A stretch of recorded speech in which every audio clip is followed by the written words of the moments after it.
Hello guys, in this time I will show you how to disable end-to-end encryption in Messenger. The first step you have to do is open the Messenger application.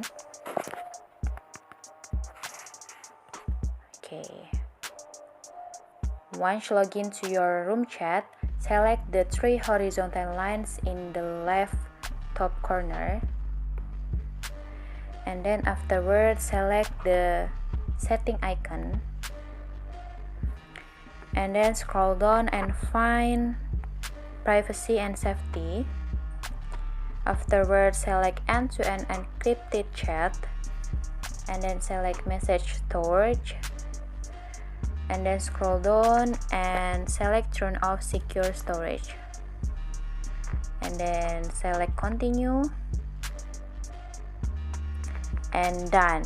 You already disable your end-to-end encryption in Messenger.